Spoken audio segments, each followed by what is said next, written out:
साबित है नीबा Bupa health insurance studio में। मैं आपके साथ अनामिका सिंह काली और मेरे साथ मौजूद है सृष्टि भी। सबसे पहले बात करेंगे दिल्ली में अरविंद केजरीवाल की बढ़ती हुई मुश्किलों की। घोटाले के आरोपों में चौतरफ घिरे अरविंद केजरीवाल की मुश्किलें अब और बढ़ने वाली है। दरअसल माना यह जा रहा है कि शीश महल को लेकर जिस तरीके से तमाम शिकायतें हुई थी, अब बीजेपी विधायक विजेंद्र गुप्ता की शिकायत पर जो पूरी टीम है अब यहाँ पे जांच करेगी और सेंट्रल विजिलेंस की टीम ने बंगले की जांच के आदेश दे भी दिए हैं। पूरी खबर क्या है रिपोर्ट में दिखाते हैं।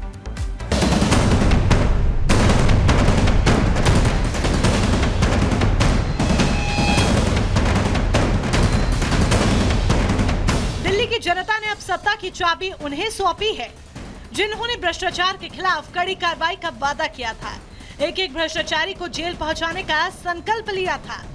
बीजेपी भले ही अब तक दिल्ली के लिए सीएम चेहरा तय नहीं कर सकी है, लेकिन जनता से किया वादा पूरा करने में जुट गई है। भ्रष्टाचार करने वालों पर शिकंजा कसना शुरू हो गया है। भ्रष्टाचार घोटाले के आरोपों में घिरे अरविंद केजरीवाल की अब शीश महल को लेकर मुसीबत और बढ़ने वाली है। दिल्ली के पूर्व मुख्यमंत्री अरविंद केजरीवाल के पुराने बंगले की जांच होगी। सेंट्रल विजिलेंस कमीशन यानी कि सीवीसी ने बंगले की जांच के आदेश दिए हैं। सीवीसी ने सीपीडब्ल्यूडी की रिपोर्ट के आधार पर बंगले के नवीनीकरण के जांच के आदेश दिए। बीजेपी विधायक विजेंद्र गुप्ता ने शिकायत की थी। 14 अक्टूबर 2024 को विजेंद्र गुप्ता ने सीवीसी से शिकायत की थी। ये वही बंगला है जिसके रेनोवेशन को लेकर बीजेपी ने करीब 45 करोड़ रुपए के खर्च का दावा किया है। बीजेपी ने सीएम हाउस का वीडियो जारी कर आम आदमी पार्टी को घेरा है।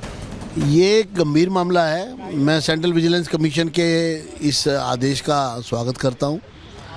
न्याय मिलेगा, लोगों को सच सामने आएगा और झूठ और मक्कारी और भ्रष्टाचारियों की पोल खुलेगी। दिल्ली में 6 flagstaff road civil lines पर ये सरकारी बंगला मौजूद है, जो दिल्ली के सीएम का आवास भी रहा है। सीपीडब्ल्यूडी की रिपोर्ट के मुताबिक 40,000 वर्ग गज यानी कि 8 एकड़ में भव्य हवेली का निर्माण किया गया।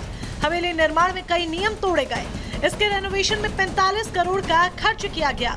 9 दिसंबर 2024 को बीजेपी ने बंगले का वीडियो जारी किया। वीडियो में सीएम हाउस का आलीशान इंटीरियर दिखा। इसके रेनोवेशन के लिए 6 किश्तों में करीब 45 करोड़ का खर्च किया गया। मई 2023 में पहली बार शीश महल का मामला सामने आया, जब दिल्ली के उपराज्यपाल वीके सक्सेना ने सीबीआई डायरेक्टर प्रवीण सूद को चिट्ठी लिखकर सीएम हाउस रेनोवेशन मामले की जांच का काम सौंपा। सितंबर 2023 में सीबीआई की रिपोर्ट में बंगले के रेनोवेशन में 44 करोड़ 78 लाख की लागत बताई गई। ये पैसा 6 किश्तों में खर्च किया गया। बीजेपी की रिपोर्ट के मुताबिक इंटीरियर डेकोरेशन के नाम पर 11 करोड़ 30 लाख रुपए, स्टोन मार्बल फ्लोरिंग के नाम पर 6 करोड़ 2 लाख रुपए के करीब, किचन अप्लायंसेस के नाम पर 1 करोड़ 1 लाख खर्च किए गए, जबकि इलेक्ट्रॉनिकल फिटिंग में 2 करोड़ 85 लाख और फायर फाइटिंग सिस्टम के नाम पर 2 करोड़ 58 लाख रुपए का फंड जारी किया गया। ये खर्च कोविड काल में किया गया, जब जनता इलाज और पैसों के अभाव में मर रही थी। तब अरविंद केजरीवाल का लग्जरी बंगला तैयार हो रहा था। ये लोगों ने दिल्ली को जिस तरह से ठगा है, दिल्ली के अरमानों को जिस तरह से लूटा है, उनके साथ खिलवाड़ किया है, जनता की भावनाओं के साथ विश्वासघात किया है, ऐसे लोगों को सख्त से सख्त सजा मिलनी चाहिए, सख्त से सख्त कार्रवाई इनके खिलाफ होनी चाहिए और इनको बख्शा नहीं जाना चाहिए। बीजेपी दिल्ली की जनता से क्या हर वादा पूरा करने में जुट गई है और जनता को ठगने वालों को अच्छा सबक सिखाने की तैयारी पूरी कर ली गई है। वहीं विधानसभा चुनाव में बुरी तरह से पटखनी खाने के बाद आम आदमी पार्टी अभी संभल भी नहीं पाई थी कि अब एक और बड़ी मुसीबत में फंसती नजर आ रही है। Bureau report, Republic Bharat. बिल्कुल, इसी के साथ आपको बता दें केजरीवाल पर बीजेपी हमलावर है। शीश महल की जिस तरीके से साज सज्जा की गई और भ्रष्टाचार का आरोप लगातार लगता रहा है, उस पर मजिंदर सिंह सिरसा और सतीश उपाध्याय ने विजिलेंस जांच का स्वागत किया है। सुनिए। ये विजिलेंस कमीशन ने जो जांच शुरू की है, मेरे तो अभी भी शॉकिंग हो। मुझे तो आज पता लगा कि 8 एकड़ का बंगला ये अरविंद केजरीवाल जी को घर रहने के लिए 8 एकड़ का चाहिए था। कमाल हो गया है। 800 गज का भी नहीं है, 8 एकड़ का। और विजिलेंस कमीशन बिल्कुल सही जांच कर रहा है। 40,000 फुट एरिया बना हुआ हो, उसके अंदर कमोड भी 10-10 लाख की लगी हो, 25-25 लाख का कलीन लगा हो, 8-8 लाख का पर्दा हो, 80 लाख की जकूजी हो, 50 लाख की किचन हो, तो उसकी विजिलेंस इंक्वायरी होनी तो बहुत जरूरी है और मैं इसको वेलकम कर। देखिए, मुख्यमंत्री के रूप में जिस तरीके से मुख्यमंत्री जी ने और उनके परिवार ने मिल करके पूरी तरह से शीश महल को बनाया, तमाम नियमों का उल्लंघन किया गया, पैसे को साइफनिंग की गई और ये पूरा एक भ्रष्टाचार का बड़ा मामला दिखता है।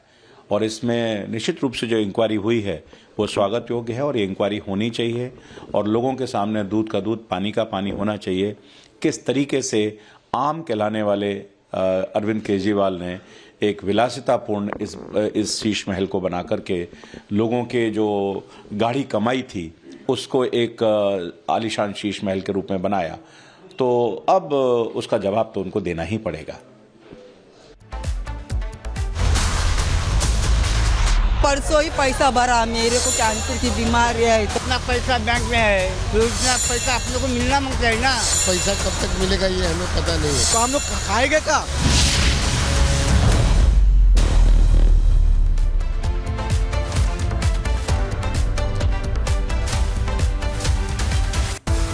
और न्यू इंडिया कोऑपरेटिव बैंक घोटाले मामले में एक्शन हुआ है, जहां पर मुंबई ईओडब्ल्यू ने हितेश मेहता को हिरासत में लिया है और यहां पर हिरासत में लेने के साथ पूछताछ की जा रही है और पूरे मामले को लेकर जो ईओडब्ल्यू का एक्शन है वो लगातार तेज होता दिखाई दे रहा है। आरोप है कि घोटाला 2020 से 25 के बीच हुआ और इस घोटाले के बीच जिस तरीके से हितेश मेहता का नाम निकल के सामने आ रहा है, आज मुंबई ईओडब्ल्यू की टीम ने हितेश मेहता को हिरासत में लिया गया है और अब यहां से दफ्तर लेकर पहुंची ईओडब्ल्यू की टीम, जहां पर हितेश मेहता से पूछताछ की जाएगी और पूछताछ के बाद 122 करोड़ के घोटाले का जिस तरीके से आरोप है उसको लेकर पूछताछ की जाएगी, जांच की जाएगी।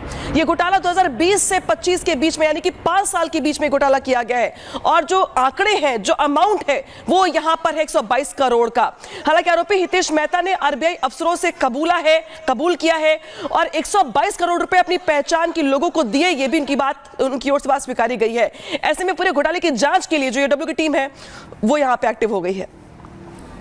बिल्कुल, दो सहयोगी इस वक्त हमारे साथ में जुड़ चुके हैं ईओडब्ल्यू ऑफिस से। सत्यप्रकाश हमारे साथ में मौजूद है, जतिन भी मुंबई से जुड़ चुके हैं। सबसे पहले सत्यप्रकाश, आपका रुख करते हैं। जिस तरीके से कबूलनामा भी अब यहां सामने आ चुका है, हिरासत में लिए गए हैं, क्या कुछ जानकारी मिल पा रही है कार्रवाई को लेकर आगे की? देखिए, इस समय मुंबई पुलिस के ईओडब्ल्यू ऑफिस में हूं और हितेश मेहता को अंदर लेके गई है मुंबई पुलिस की टीम। जो ईओडब्ल्यू की टीम जांच कर रही है इस मामले को लेकर। 122 करोड़ रुपए का घोटाला है और ये घोटाला जो है मुंबई के प्रभा देवी ब्रांच और गोरे गांव का ब्रांच में किया गया है। दोनों ब्रांच से जो हितेश मेहता के जो सहयोगी हैं उनके साथ ये इतना बड़ा गबन किया गया, घोटाला किया गया है। इसी की जाँच कहीं कहीं मुंबई पुलिस की टीम जो ईओडब्ल्यू की टीम कर रही है और लेकर हितेश मेहता को लगभग आधे घंटे पहले लेके आई है और यहाँ पर उनसे पूछताछ किया जा रहा है, क्योंकि इनसे जुड़े कई ऐसे लोग हैं जिनका अभी स्टेटमेंट लेना है, उनको हिरासत में लेना है। क्योंकि एक आदमी नहीं, हितेश मेहता तो एक है लेकिन इनके साथ और लोग हो सकते हैं। इसको देखते हुए मुंबई पुलिस की जो ईओडब्ल्यू की टीम है उनको लेके आई है और इस मामले को जांच जो है ईओडब्ल्यू कर रही है। फिलहाल लगातार पूछताछ शुरू है ईओडब्ल्यू के ऑफिस में और ये पता लगाने की कोशिश किया जा रहा है कि हितेश मेहता के साथ साथ कौन लोग हैं, क्योंकि छोटा मोटा घोटाला नहीं है। 122 करोड़ रुपए का घोटाला है और साथ ही हजारों लोग का पैसा फंसा हुआ है। बैंक बंद है, लोग परेशान हैं, लोगों के पास पैसे नहीं है। लोग कहीं न कहीं लगातार मुंबई पुलिस से शिकायत कर रहे हैं, सरकार से शिकायत कर रहे हैं, लेकिन कहीं न कहीं जितना बड़ा घोटाला कैसे हुआ है, इन सारी चीजों को लेकर मुंबई पुलिस की ईओडब्ल्यू की टीम जांच कर रही है। जी, तो सीधे जतिन के पास चलेंगे। जतिन, ऐसा लोग मानकर चलते हैं कि उनका पैसा बैंक में सुरक्षित रहता है, चाहे एफडी के फॉर्म में करे चाहे जैसे भी करे, लेकिन जब बैंक में ही डाका डाला जाएगा, जब बैंक में करप्शन किया जाएगा, 122 करोड़ का अमाउंट अगर हेरफेर किया जाता है तो सवाल खड़े होते हैं। हालांकि ये बात कार्रवाई की जा रही है और जांच का दायरा अगर बढ़ेगा तो और भी कई चेहरे ऐसे हैं जो निकल के सामने आएंगे पूरे घोटाले में। बिल्कुल, और यही मंशा है ईओडब्ल्यू की कि हितेश मेहता को ईओडब्ल्यू दफ्तर ले जाया गया है और उनसे जुड़े जो बाकी लोग हैं, क्योंकि सिर्फ एक हितेश मेहता का ये काम नहीं है, इनके साथ इनकी टीम थी, उस टीम में कौन कौन लोग थे और किसके पास कितना पैसा पहुंचा, ये ईओडब्ल्यू इन्वेस्टिगेट कर रहा है। साथ ही ईओडब्ल्यू उस शिकायत के आधार पर इस पूरे मामले की जांच कर रहा है जो कि